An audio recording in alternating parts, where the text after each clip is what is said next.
요한이서 1장 1절에서 13절에 있는 말씀을 우리 다 같이 합독하시겠습니다. 장로인 나는 택하심을 받은 부녀와 그의 자녀들에게 편지하노니 내가 참으로 사랑하는 자요 나뿐 아니라 진리를 아는 모든 자도 그리하는 것은 우리 안에 거하여 영원히 우리와 함께할 진리로 말미암음이로다. 은혜와 긍휼과 평강이 하나님 아버지와 아버지 아들 예수 그리스도로부터 진리와 사랑 가운데서 우리와 함께 있으리라. 너희의 자녀들 중에 우리가 아버지께 받은 계명대로 진리를 행하는 자를 내가 보니 심히 기쁘도다. 부녀여 내가 이제 내게 구하노니 서로 사랑하자. 이는 새 계명같이 내게 쓰는 것이 아니요 처음부터 우리가 가진 것이라. 또 사랑은 이것이니 우리가 그 계명을 따라 행하는 것이요 계명은 이것이니 너희가 처음부터 들은 바와 같이 그 가운데서 행하라 하심이라. 미혹하는 자가 세상에 많이 나왔나니 이는 예수 그리스도께서 육체로 오심을 부인하는 자라. 이런 자가 미혹하는 자요 적 그리스도니 너희는 스스로 삼가 우리가 일한 것을 잃지 말고 오직 온전한 상을 받으라. 지나쳐 그리스도의 교훈 안에 거하지 아니하는 자는 다 하나님을 모시지 못하되 교훈 안에 거하는 그 사람은 아버지와 아들을 모시느니라. 누구든지 이 교훈을 가지지 않고 너희에게 나아가거든 그를 집에 들이지도 말고 인사도 하지 말라. 그에게 인사하는 자는 그 악한 일에 참여하는 자임이라. 내가 너희에게 쓸 것이 많으나 종이나 먹으로 쓰기를 원하지 아니하고 오히려 너희에게 가서 대면하여 말하려 하니 이는 너희 기쁨을 충만하게 하려 함이라. 택하심을 받은 내 자매의 자녀들이 내게 문안하느니라. 아멘. 기도합니다. 전능하신 하나님 감사합니다. 오늘 귀한 말씀을 선포하게 하셨사오니 아버지 하나님 우리 성도님들의 심령을 또 저의 심령을 여셔서 귀한 말씀이 심겨질 수 있도록 역사하여 주시옵소서. 모든 어둠의 세력을 물리쳐 줄 줄 믿고 감사하며 예수님의 이름으로 기도드립니다. 아멘. 아멘. 감사합니다. 요즘 우리나라 경제 상황이 많이 좋지 않습니다. 체감 물가는 너무 높아서 마트에서 조금만 물건을 사도 5만 원이 훌쩍 넘어 10만 원 가까이 된다고 합니다. 그래서 장보기가 무섭다고 합니다. 더군다나 대출 금리가 인상되어 사람들이 대출금과 그 이자를 갚느라 소비가 급격히 줄어들었습니다. 2개 살 것도 1개만 산다고 합니다. 외식도 많이 줄었습니다. 그래서 외식업 하는 자영업자들이 많이 어려워하고 있고 실제로 폐업률도 아주 높다고 합니다. 행정안전부의 자료에 따르면 2023년도 기준 전국 외식업 폐업률은 10%로 전년 대비 1.2%를 증가한 수치입니다. 폐업률이 10%를 기록한 것은 2005년 이후 처음 있는 일이라고 합니다. 저와 여러분이 나라를 위해서 기도를 많이 해야 할 때입니다. 우리는 주님께서 왜 이런 어려움을 우리에게 허락하셨는지를 물어봐야 합니다. 특히 주님께 믿음의 관점에서 성도들이 무엇을 잘못하고 있는지 알려달라고 기도하시면서 중보 회개를 해야 합니다. 과거 이스라엘의 역사를 보면 하나님의 백성들이 하나님을 떠나 우상을 섬겼을 때 국가적인 재난이 왔습니다. 지금 우리나라의 경제 사정이 국가적인 재난 수준입니다. 주님께 무엇을 회개하는지, 혹시 우리가 하나님을 떠나 어떤 우상을 섬기고 있지는 않는지 물어보면서 깨닫게 해주시는 대로 기도해야 합니다. 그래야 하나님의 때가 가까워지고 하나님의 은혜가 임하여 잘못된 우리의 신앙관을 고칠 수 있고 우리나라 경제도 회복될 수 있습니다. 나라를 위해 많이 기도해 주시기 바랍니다. 많은 사람들이 우리 기독교를 사랑의 종교라고 얘기를 합니다. 그러나 동시에 진리의 종교입니다. 진리는 하나님의 말씀이고 또 바로 예수 그리스도입니다. 진리와 사랑은 동전의 양면과 같아서 뗄래야 뗄 수 없는 관계입니다. 진리는 사랑하는 이유이며 사랑은 그 진리를 표현하는 방법이기 때문입니다. 즉 진리를 토대로 하나님의 말씀을 토대로 사랑을 해야 하는 것입니다. 무조건 사랑하는 것은 기독교의 사랑이 아닙니다. 물론 지금 제가 말하는 무조건 사랑하는 것은 하나님의 무조건적인 사랑인 아가페 사랑을 이야기하는 게 아닙니다. 하나님의 아가페 사랑은 인간이 어떤 조건을 가졌든지 하나님께서 창세전에 택하신 자들을 무조건적으로 일방적으로 사랑하셔서 구원해 주시는 것을 의미합니다. 물론 택하지 않는 자들도 사랑하셔서 일반적인 은총을 내려주시지요. 모든 자들에게 해를 똑같이 비춰주시고 비를 내려주시는 것이 바로 그 증거입니다. 성도인 우리는 하나님께로부터 이런 아가페 사랑을 받았으니 우리도 이웃을 향해 아가페 사랑을 해야 하지만 먼저는 진리로 그 이웃인 상대방을 분별해야 합니다. 자칫 잘못하다가는 사랑한다고 하다가 오히려 진리에서 떠나 멸망의 길로 갈 수 있기 때문입니다. 사랑해야 한다고 무엇인지 다 들어주어야 하고 친절해야 하는 것은 아닙니다. 도둑질과 같은 나쁜 일을 같이 하자는데 사랑해야 하니까 그 일을 해야 하는 것은 아니니까요. 이단이 미혹해 오는데 사랑해야 하니까 그들의 말을 들어주어야 하는 것은 아니니까요. 먼저는 진리로 상대방과 그의 말을 분별한 후에 사랑하고 친절을 베풀어야 하는 것입니다. 요한이서는 바로 이런 성도들의 자세에 대해 기록한 편지입니다. 또 요한이서와 요한 3서는 요한 1서와는 달리 편지의 형식을 갖췄습니다. 그래서 먼저 인사말인 머릿말에 누구에게 편지한다라고 기록하고 그들을 축복하고 시작을 합니다. 우리 요한이서 1장 1절에서 3절을 같이 읽겠습니다. 장로인 나는 택하심을 받은 부녀와 그의 자녀들에게 편지하노니 내가 참으로 사랑하는 자요 나뿐 아니라 진리를 아는 모든 자도 그리하는 것은 우리 안에 거하여 영원히 우리와 함께할 진리로 말미암음이로다. 은혜와 긍휼과 평강이 하나님 아버지와 아버지 아들 예수 그리스도께로부터 진리와 사랑 가운데서 우리와 함께 있으리라. 아멘. 장로인 나는이라고 쓴 것은 교회의 어른으로서 사도 요한 자신을 지칭하는 말입니다.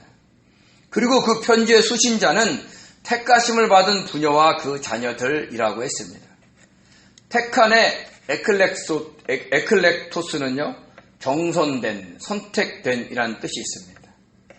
이 단어는 에베소 1장 4절에 곧 창세전에 그리스도 안에서 우리를 택하사에서 택하다의 에클레고와 함께 군사나 정치적으로 어떤 특정한 임무를 수행하는 또는 특정한 직분을 가지는 사람들을 선택할 때 사용되었던 단어입니다. 그러니까 이 세상에서 구별된 특정한 직분인 성도로서 택함 받은 자들을 의미하고 있는 것입니다. 그런데 부녀에 대해서는 어느 누구라고 특별하게 특정하진 않았습니다. 어느 교회의 무슨 여집사님, 또 어느 교회의 어떤 권사님이라고 하지 않습니다. 더군다나 부녀는 단수로 그리고 그의 자녀들은 복수로 썼습니다. 그래서 단순히 이 글을 읽어보면 어떤 여성도님과 그의 여러 자녀들에게 편지하는 것처럼 보입니다. 물론 그럴 수도 있겠죠. 그렇지만 사도 요한이 어떤 여인을 특정하지 않고 대표 단수로 쓴 것은 부녀를 교회로 그의 자녀들을 그 교회의 성도들, 특히 사탄의 영기주의자의 미혹에 쉽게 넘어가는 영이 어린 성도들을 의미하고 쓴 것입니다. 왜냐하면 구약에서도 이스라엘, 예루살렘을 여인으로 자주 비유했고 신약에서는 교회를 여성 명사로 썼기 때문입니다. 이사야서 54장 5절에서 6절을 같이 읽겠습니다. 이는 너를 지으신 이가 내 남편이시라. 그의 이름은 만군의 여호와시며 내 구속자는 이스라엘의 거룩하신 이시라다. 여호와께서 너를 부르시되 마치 버림을 받아 마음에 근심하는 아내 곧 어릴 때의 아내가 되었다가 버림받은 자들에게 함과 같이 하실 것임이라. 아멘. 갈라디아서 4장 24절입니다. 오직 위에 있는 예루살렘은 자유자니 곧 우리의 어머니라. 아멘. 골로새 1장 18절입니다. 그는 몸인 교회의 머리시라. 그가 근본이시요 죽은 자들 가운데서 먼저 나신 이시니 이는 친히 만물의 으뜸이 되려 하심이라. 아멘. 이사야서 54장 5절과 6절의 말씀은 아내인 이스라엘을 향해 남편이신 하나님께서 말씀하신 구절입니다. 여기서 아내라고 하면서 이스라엘을 여성으로 지칭했습니다. 또 갈라디아서 4장 26절의 말씀은 예루살렘을 우리 어머니라라고 하면서 또 여성으로 지칭을 했습니다. 그리고 골로새 1장 18절의 말씀은 예수님을 교회의 머리라라고 하면서 그 교회 에클레시아를 여성 명사로 썼습니다. 이 에클레시아라는 단어는 아까 우리가 택하심에 관련된 헬라어 에클렉토스와 에클레고와 같은 계열의 단어입니다. 즉 창세전에 택하시고 이 세상에서 불러낸 택하신 자들을 교회라, 하나님의 아내라, 또 요한계시록에는 주님의 신부라라고 하는 것입니다. 그리고 사도 요한은 그들을 사랑한다고 하면서 또한 진리를 아는 모든 자들도 그렇게 그들을 사랑한다라고 알려주고 있습니다. 왜냐하면 지금도 우리 안에 있고 영원히 우리와 함께 할 진리 때문이다라고 한 것입니다. 즉 진리를 아는 모든 자들이 택하심을 받은 성도들을 사랑하는데 그 이유가 진리 때문이다라는 거죠. 근데 무슨 말이 좀 헷갈리긴 하시죠. 그래서 제가 좀 다시 한번 설명을 드려볼 테니까 한번 잘 들어보시기 바랍니다. 아까도 말씀드렸지만 진리는 하나님의 말씀이고 예수 그리스도입니다. 하나님의 말씀인 성경은 결국 택하신 자들을 구원하시는 것과 그 구원을 온전히 이루어 천국에 들어가게 하는 것을 주된 내용으로 하고 있습니다. 그 과정에서 택하심을 받은 자들은 길이요 진리요 생명이신 예수 그리스도를 믿어야 합니다. 왜냐하면 하나님의 말씀이고 진리이신 예수 그리스도가 우리의 모든 죄를 사함받게 하기 위해 십자가에 못 박혀 죽으셨기 때문입니다. 간단하게 말해 진리이신 예수를 아는 모든 자들은 택하심을 받은 교회와 그의 자녀들인 성도들을 사랑해야 하는데 그 이유가 우리를 구원하시고 우리 안에 계신 진리이신 예수 그리스도 때문이다라는 말입니다. 즉 예수를 알고 믿는 자라면 예수를 믿는 자들을 무조건 사랑해야 한다는 뜻입니다. 저와 여러분도 진리이신 예수님을 믿고 알고 있습니다. 그러면 예수를 믿는 다른 성도들을 우리는 무조건 사랑을 해야 하는 겁니다. 근데 잘 안 됩니다. 솔직하게. 미운 걸 어떻게 합니까? 마음에 안 드는 걸 어떻게 합니까? 그래서 그렇게 사랑하기 위해 자신이 왜 그 성도를 사랑하지 못하는지를 주님께 고백하면서 사랑할 수 있게 성령의 도우심을 구해야 합니다. 그냥 가만두면 안 됩니다. 저절로 되겠지? 그렇지 않습니다. 그렇게 계속 기도하면 어느 순간에 그 성도를 사랑할 수 있는 마음이 생기고 그렇게 행동하는데도 전처럼 싫어하거나 미운 마음이 생기지 않게 됩니다. 주님께서 우리로 하여금 사랑할 수 있게 해주신 겁니다. 이렇게 영적인 문제는 성령의 역사로 되어지는 것이지 우리의 의지로 하는 것이 아닙니다. 계속해서 안 되면 계속해서 그 마음을 그대로 주님께 고백하고 있으면 됩니다. 그러면 어느 때인가 되면 그걸 할 수 있어요. 왜요? 우리 안에 진리신 주님께서 계시기 때문입니다. 저와 여러분도 늘 주님께 그 마음을 통해서 힘들고 불편한 성도들을 품에 안는 성도들이 되시기 바랍니다. 그리고 사도 요한은 하나님 아버지와 아들이신 예수 그리스도로부터 오는 은혜와 긍휼과 평강이 진리와 사랑 안에서 우리와 함께 있을 것이다 라고 축원을 했습니다. 은혜, 카리스는요, 은혜, 호의, 친절이라는 뜻이 있는데 자격이 없는 자를 향한 하나님의 호의인 구원의 선물을 뜻하는 것입니다. 우리 에베소 2장 8절을 같이 읽겠습니다. 너희는 그 은혜에 의하여 믿음으로 말미암아 구원을 받았으니 이것은 너희에게서 난 것이 아니요 하나님의 선물이라. 아멘.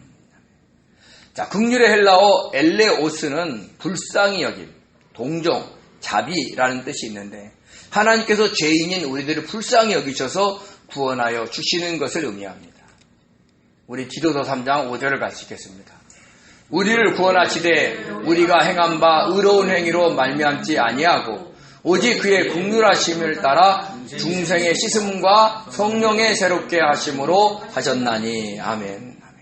자, 이렇게 은혜와 긍휼은 같은 의미를 가진 것처럼 보이나 긍휼은 하나님께서 죄인인 우리를 구원하시려는 동기이고 은혜는 우리를 구원하시는 하나님의 행위를 의미하는 겁니다. 우리를 불쌍히 여기셨기에 아들 예수 그리스도를 이 땅에 보내 우리의 모든 죄를 품에 안고 십자가에 못 박혀 죽게 하심으로 우리를 구원하여 주신 것입니다. 이것을 잊지 않으셔야 됩니다.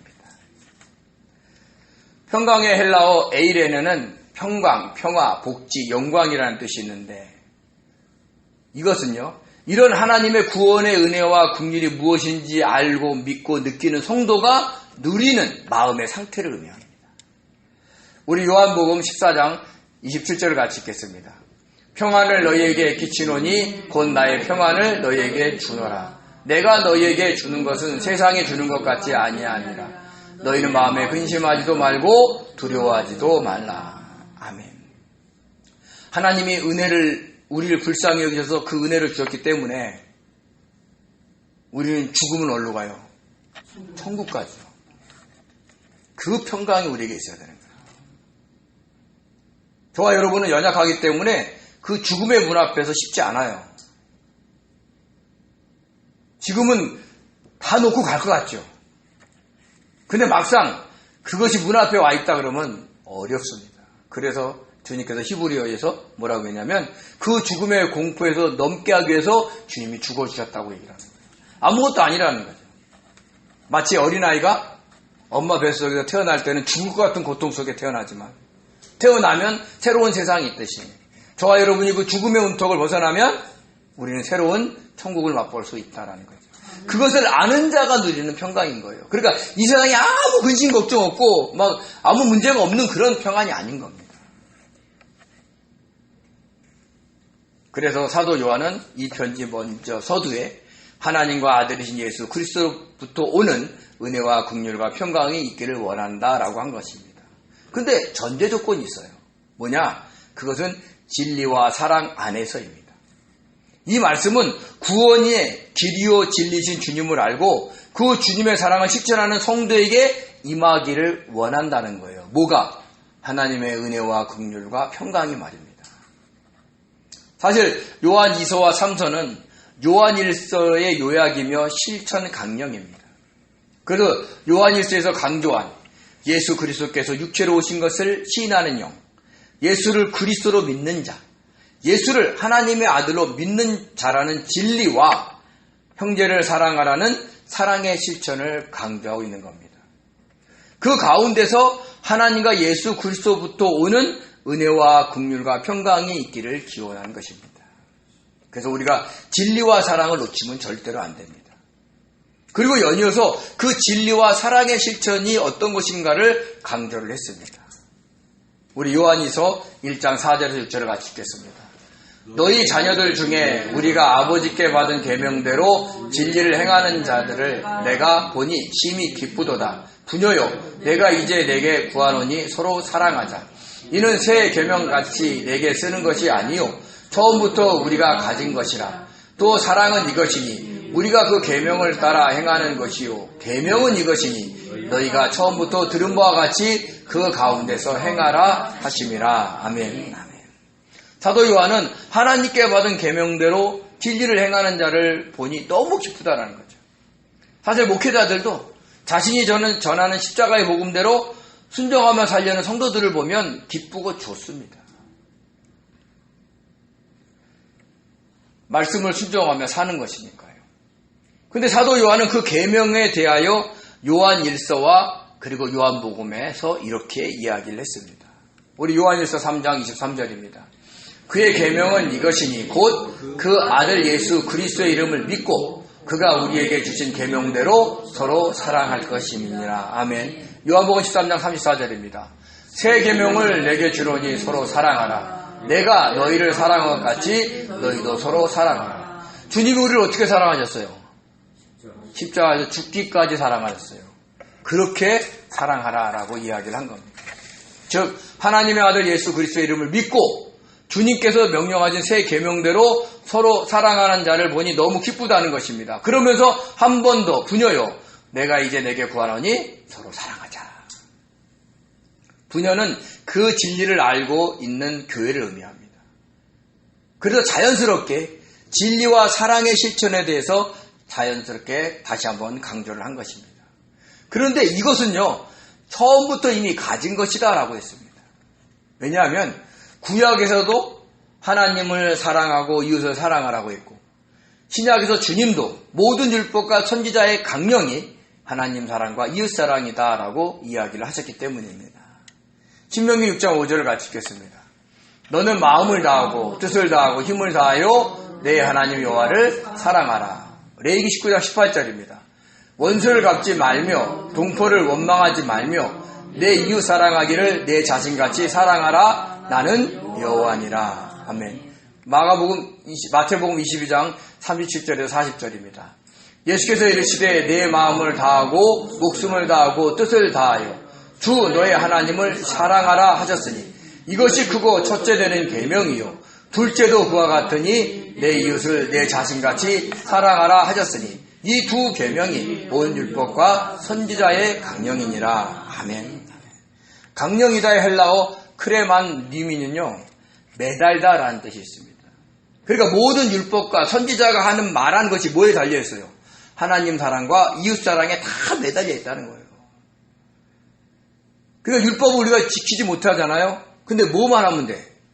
하나님을 사랑하고 이웃을 사랑하면 그걸 다 지킨다는 거죠. 즉 모든 율법과 선지자가 하는 말을 꽉 짜면 뭐만 남아요? 하나님 사랑과 이웃 사랑만 남는다라는 뜻입니다. 그럼 어떻게 마음을 다하고 목숨을 다하고 뜻을 다하여 하나님을 사랑할 수 있을까요? 그것은 우리를 사랑하셔서 구원하기 위하여 독생자를 보내신 하나님의 사랑을 마음 깊이 자기의 목숨과 바꿀 정도로 그리고 자기의 뜻을 내려놓고 믿는 것을 의미하는 겁니다. 저와 여러분이 솔직히 하나님을 어떻게 사랑한다고 표현할까요? 아이스크림을 사다 드릴까요? 네? 아니면 뭐 맛있는 과일을 사다 드릴까요? 방법이 없어요. 근데 그걸 믿는 것이 하나님을 사랑하는 겁니다. 우리 요한일서 4장 9절을 같이 읽겠습니다. 하나님의 사랑이 우리에게 이렇게 나타난 바 되었으니 하나님이 자기의 독생자를 세상에 보내심은 그런 말미암아 우리를 살리려 하심이니라. 그러니까 이걸 믿는 거예요. 그런데 이것이 마음으로 믿겨지지 않을 때가 간혹가다 생긴다는 거죠.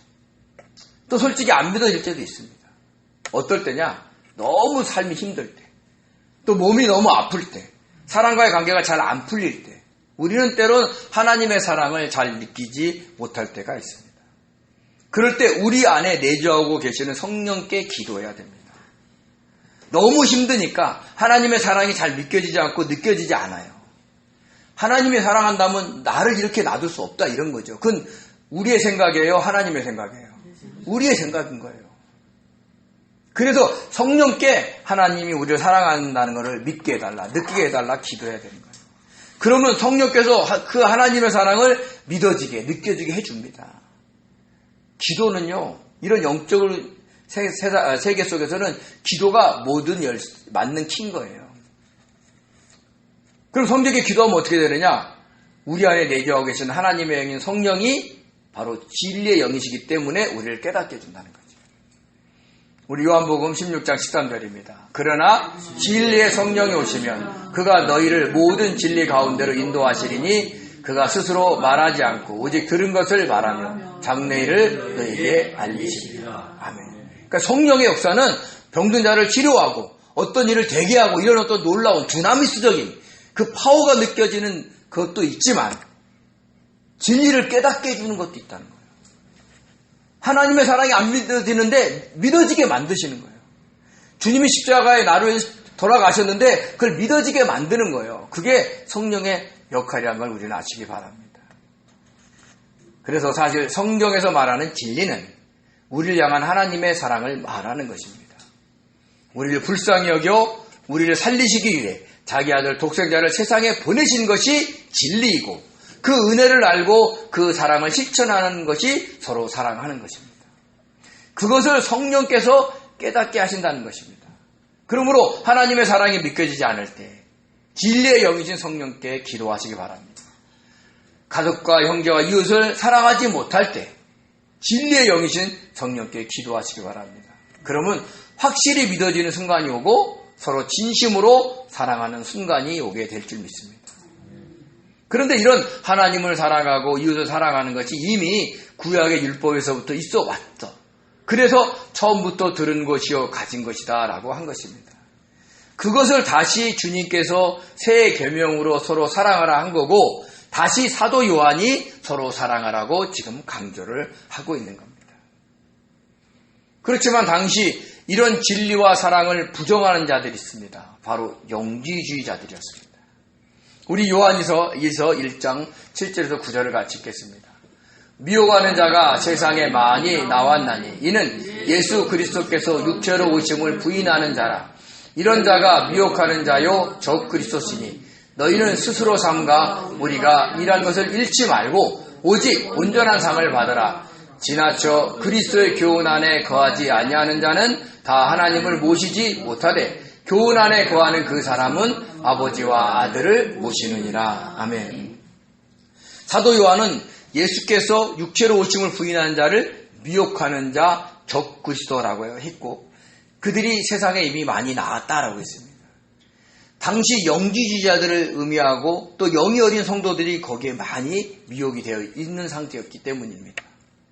그들은 자신들이 가리키는 비밀스럽고 특별한 지식을 알면 구원을 받는다고 했습니다.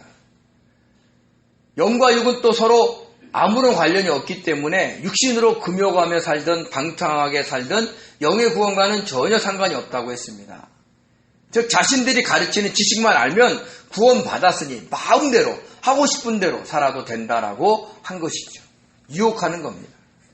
주님이 가라는 그 십자가의 길을 가지 않아도 된다는 겁니다. 그래서 자기 막 뜻대로 마음대로 살고 싶은 영이 어린 성도들이 그들의 미혹에 넘어간 것입니다. 여러분도 알다시피 박옥수 목사의 구원파는 수많은 사람들이 큰 대형 경기장에 많이 모입니다. 왜 모일까요?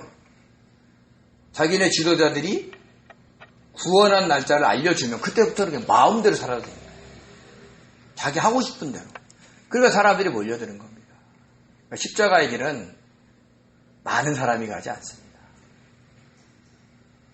또 그들은요, 영은 선하고 육은 악하기 때문에 선하신 하나님의 아들 그리스도가 악한 육체를 입고 올 수 없다라고 했습니다. 그래서 예수 그리스도께서 육체로 오신 것을 부인했습니다.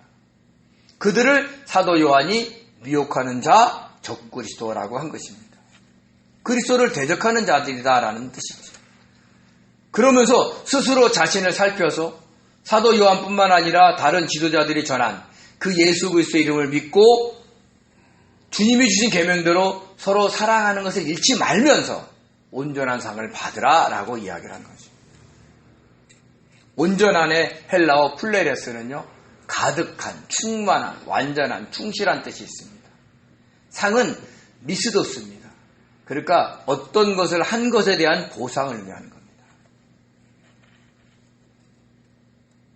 어떤 분들은 그래요. 내가 구원만 받으면 됐지. 그래서 천국에 들어가면 됐지. 상까지 받을 필요가 뭐 있겠어? 이런 분도 계세요.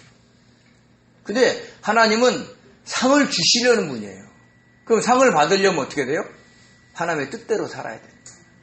그걸 하나님이 우리에게 원하신다라는 걸 잊지 마시기 바랍니다.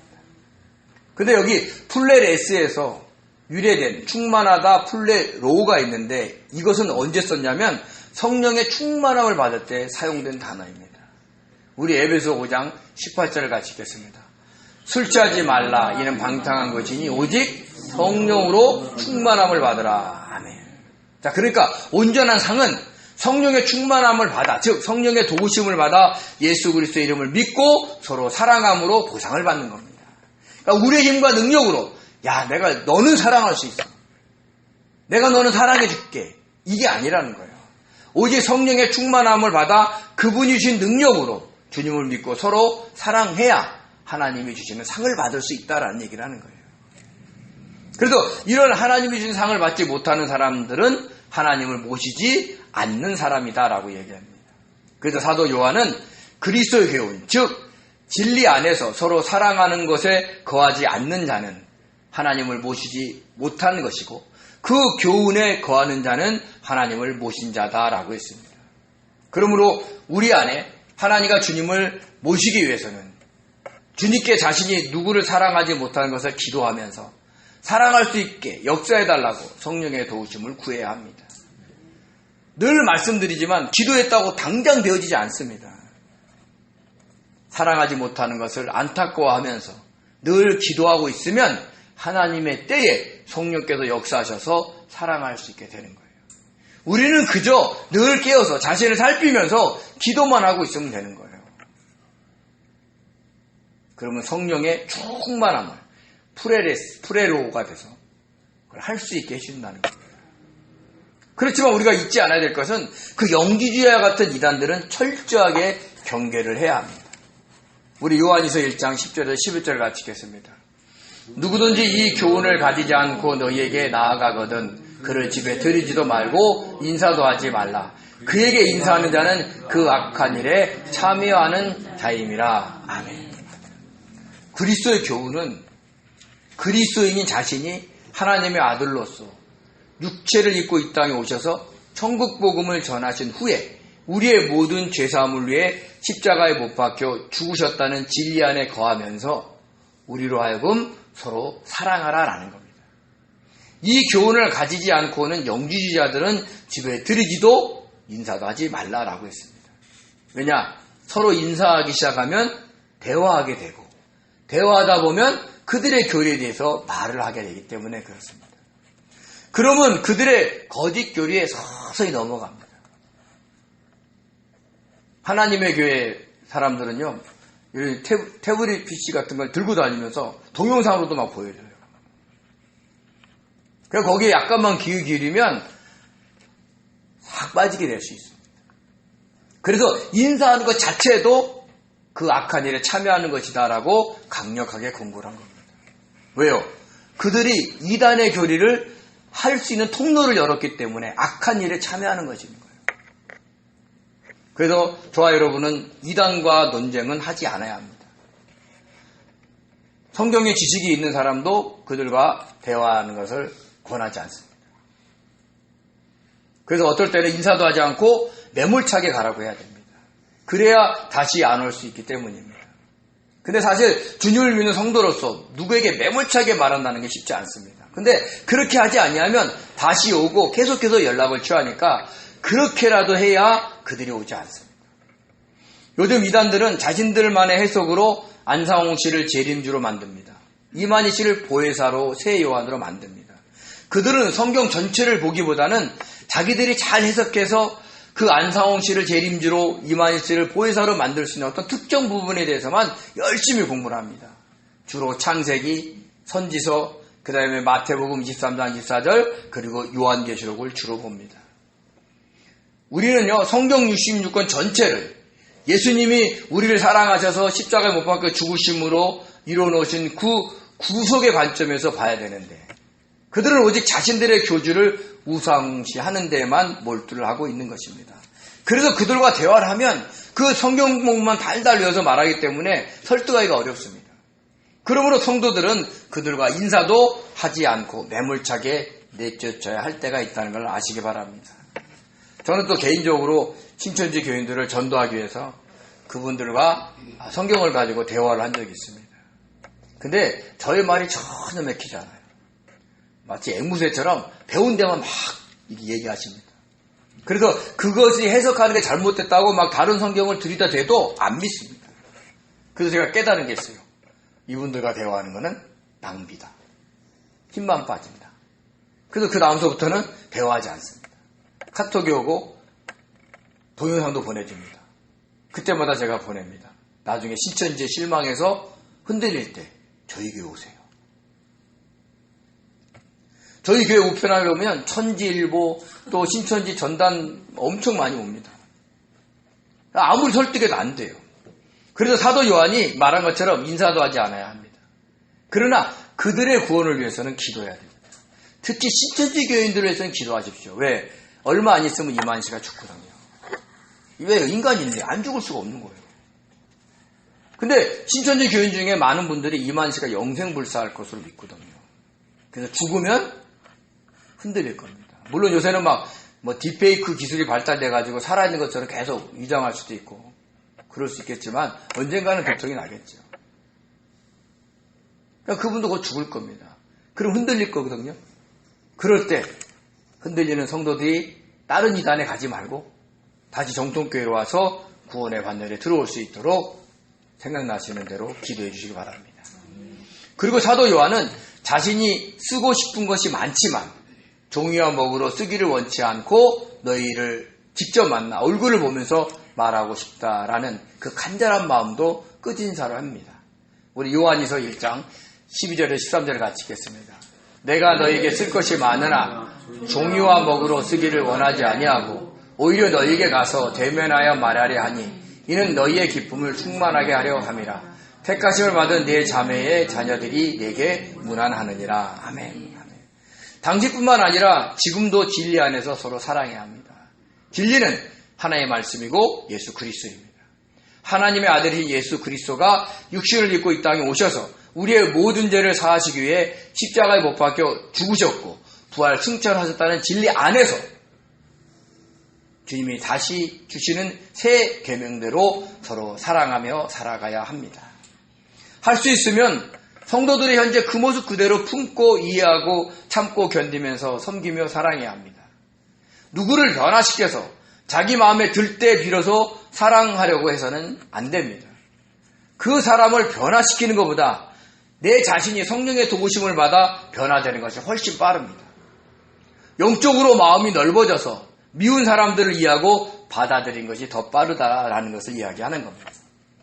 진리의 영이신 성령의 도우심을 구하면 그렇게 되어지는 순간이 옵니다. 그때까지 계속해서 잊지 않고 우리는 기도하고만 있으면 돼요. 우리의 힘과 능력으로 이해하고 사랑하려고 하지 마시기 바랍니다. 지금 안 되면 내버려 두세요. 뭐 하고 있으면 돼? 기도하고 있으면 돼요. 만약에 내 힘과 능력으로 되잖아요? 그럼 우리가 어디에 빠지냐면 내가 그렇게 했다는 교만과 자랑에 빠집니다. 그러면 나중에는 더 미워하게 되는 경우가 있는 거예요. 그래서 그때 될 때까지 우리가 기도하는 거예요. 그래서 이렇게 영적으로는 성령의 충만함을 받아 되어지는 게 원리예요. 되는 게 아니에요. 되어지는 거예요. 그래서 저와 여러분은 그때까지 잊지 않고 기도하시면 됩니다. 그렇게 되어져야 주님이 하셨음을 인정하고 교만하지 않고 주님의 은혜에 감사하면서 서로 사랑할 수 있습니다. 우리 교회 모든 성도님들이 이렇게 진리 안에서 서로 간절하게 사랑하는 그런 복된 성도님들이 되셔서 하나님이 기뻐하시는, 내가 너희들이 그렇게 사랑하는 걸 보니까 너무 기쁘다라는 사도 요한과 같이 주님도 우리의 그 모습을 보고 기뻐할 수 있게 하시는 복된 성도 되시기 바랍니다. 그래서 하나님께 영광 돌려드리는, 그래서 주님이 주시는 온전한 상을 받아 누리는 귀한 성도 되시기를 예수님의 이름으로 축원드립니다. 기도하겠습니다. 은혜로우신 하나님, 고맙고 감사드립니다. 주님, 우리는 형제를 사랑해야 하지만 진리 안에서 사랑해야 한다는 걸 잊지 않게 도와주시옵소서. 무조건 친절하고 무조건 잘해주는 게 아니라 예수 그리스도께서 우리를 위해서, 우리의 모든 죄 사함을 위해서 십자가에 못 박혀 죽으시고 부활 승천하셨다는 그 진리 안에서 우리가 정말로 서로 사랑할 수 있도록 도와주셔서 하나님께 영광 돌려드리며 하나님의 기쁨이 되는 귀한 성도들 될 수 있도록 축복하여 주시옵소서. 감사하며 예수님의 이름으로 기도드립니다. 아멘.